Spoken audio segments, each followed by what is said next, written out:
So far, so good. We came in with a clear plan as to what the short-term goals were going to be, and that included meeting some people around campus, meeting with part of the team that were still on campus, establishing some recruiting targets as far as the 2015 class, getting those kids on campus, giving them a tour of the place, letting them know exactly what was going on, and we've certainly been doing all of that, and it's been going well so far. Obviously, having been a student athlete here, this place always held a special place in my heart, and the fact that my family lives 10 minutes away, there was a strong pull, and the fact that again this place is set up to succeed right away. As far as the support, the resources, the campus, the facilities, everything is in place for us to be able to compete at a fairly high level. So that draw was hard to resist. Well, the campus footprint itself has changed tremendously.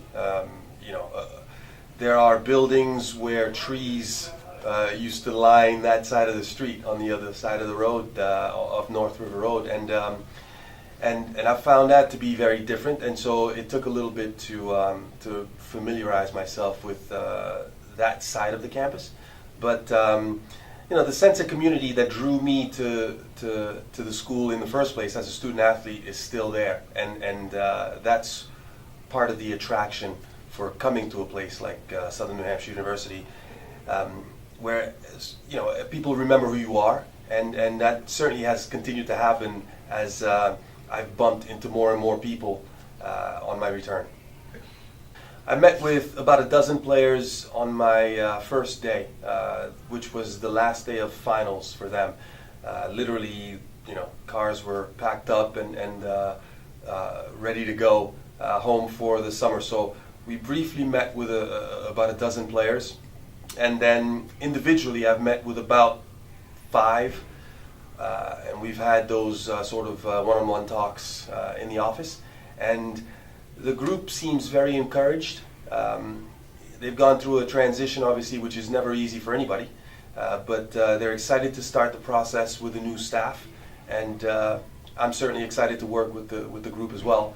And I've talked to a few incoming players over the phone as well. We've seen about 3 or 4 of them play this spring, which is also encouraging. So the process has been really all positive on all fronts. Okay. Well, the program is only 2 years removed from winning a Northeast 10 title, so the talent is there. First order of priority, obviously, on the field, is to get back in the NE10 playoffs, and and really let the chips fall where they may beyond that. But as far as long-term plans, we want to be leaders in the community. We want to be leaders on the campus as far as the academic side of things. We want to compete with the top teams in the Northeast 10, and we want to be ultimately the representative of the Northeast 10 in the Final Four. That's the long-term goal, and anything short of that will be a disappointment.